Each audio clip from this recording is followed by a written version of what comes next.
the conversation around kiddos having things like autism or ADHD or some of these other labels and diagnoses tend to come up. And Dr. Jordan tends to see a lot of these. And I think he has a pretty balanced perspective on it. Anyway, hi, I'm Dr. Joyce Knieff. I'm a naturopathic doctor practicing at Yggdrasil Naturopathic Medicine, and I'm Dr. Jordan Knieff, also a naturopathic doctor practicing at Yggdrasil Naturopathic Medicine. Yeah, so Dr. Jordan, how do you speak to parents or patients who come in specifically when their kiddo has a diagnosis of something like autism or ADHD? Yeah, I tend to kind of talk them through, like, first of all, kind of like, what does that really mean for their experience? My general approach to patient care in general, but especially kiddos, is really trying to avoid getting locked into some of those boxes that those diagnoses can put kids in. It can be really useful, right? If a kiddo has a diagnosis of ADHD, then they're able to get medication and support through school, things like that. Like accessing resources. But I don't like when parents come in saying my child has autism, therefore they're incapable of doing these things, or because they have this is what life looks like for them, right? So I really try to talk them through how things like autism spectrum and ADHD and OCD and anxiety and PTSD in some cases, right, are really just, they're labels to try to help us conceptualize things, but kind of all of those different things have a ton of overlap. Most kids don't just have one thing. Yeah, the labels are like shortcuts for us, mental shortcuts for our understanding. And so I try to focus more on the underlying experience of really what most of those things kind of ultimately end up being is just emotional and executive like dysfunction and dysregulation. Right, and sensory issues. Yay! Yeah, right. And so really what it comes down to is just that their nervous system just doesn't respond to the world the way that other people's does. Oh, that's a really good way of putting it. So when we say things like, oh, my child has autism, right, really what we're saying is like they tend to get overstimulated easier. They maybe dysregulate faster or more aggressively when things don't go their way, or when they kind of perceive something to be unpleasant. I would even go further to say like their response to the world doesn't fit into the formula that we expect people to resolve their emotional experiences. Well, right, yes. Most parents aren't ready to hear the conversation about neurotypical versus neurodivergent and what that really means. Got it. So you soften the language. I soften it for them a bit, but then I relate that to things like anxiety, where their nervous system just has more of a hair trigger, and so it's easier for what we can perceive to be small things to be bigger for them, and especially when kids are expected to sit in class all day, right? They can get really antsy and bored, and right, or if they don't understand something, they might act out more aggressively. Yeah, things like that.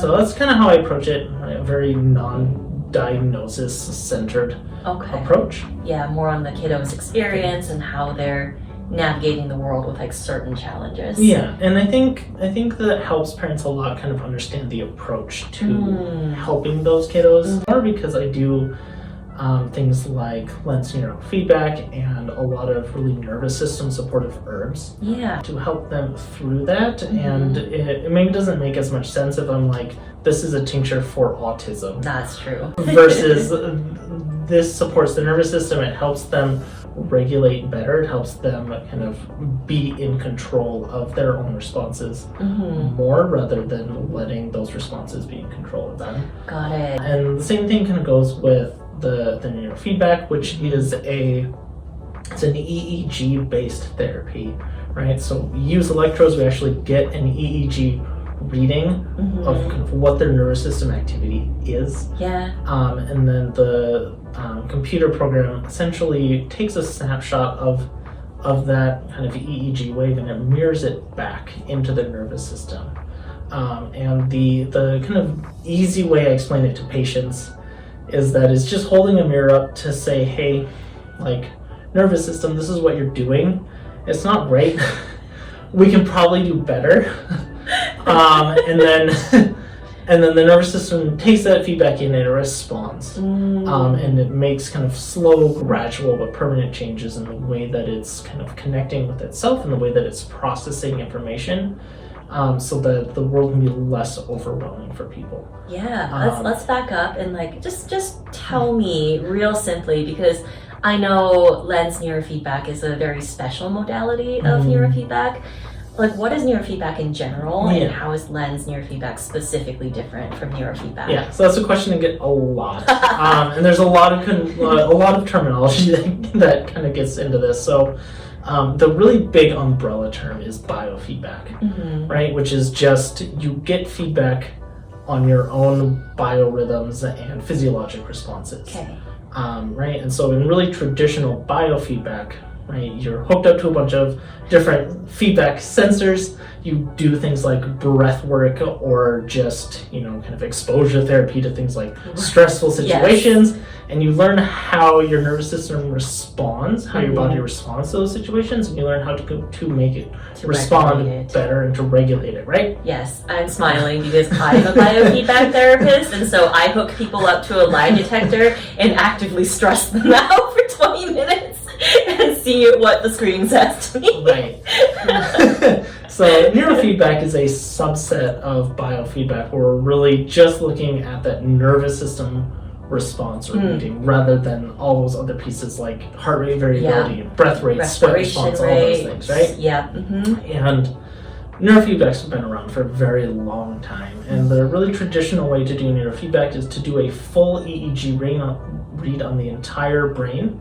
Can we like back up and just can you define what EEG means? Yes. Just for our audience? So EEG stands for electroencephalogram. So it's like an EKG, which I think a lot of people do know, right? Of reading the heart rhythm, which is still looking at those electrical impulses in the heart. So EEG does the same thing, just for the brain. Okay. So there are what are called the 10-20 sites on the brain, which just are kind of surface areas on the scalp that kind of map two different brain regions that we kind of have correlated with different functions, memory, and higher cognitive function, sensory input, motor, right, all those things. And so in traditional neurofeedback, we do a full EEG on the entire brain, then a trained neurologist reads all of that data and says, okay, these are the areas that I'm seeing the most dysfunction in. You do active like training exercises to kind of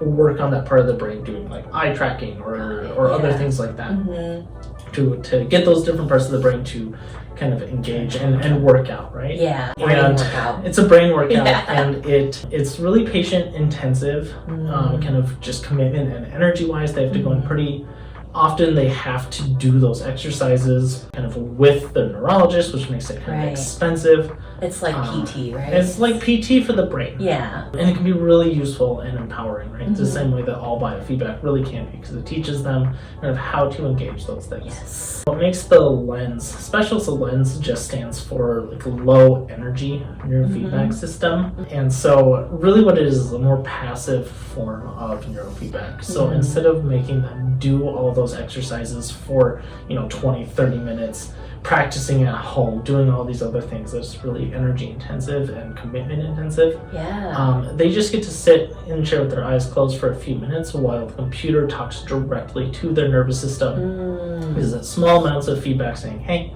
these are the areas of dysfunction that we're seeing, let's work on it. It does make it especially helpful for kiddos. Makes it especially helpful for kiddos, and even then sometimes it's hard to get them to sit still for a couple of minutes, but they tend to do better as they kind of just learn what that process is. And as the neurofeedback kind of does its work and helps them regulate better, it's easier for them to sit still for a few minutes. That's what I found. But I got it.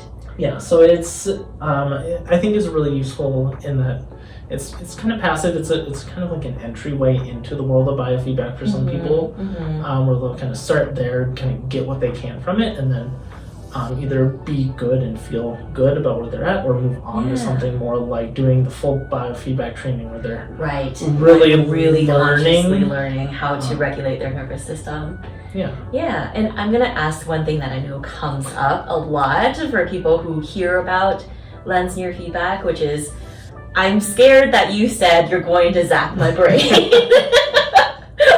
Do I feel anything? Does it hurt? But almost always comes out with people. Yeah, so it does give an electrical impulse back through the sensors.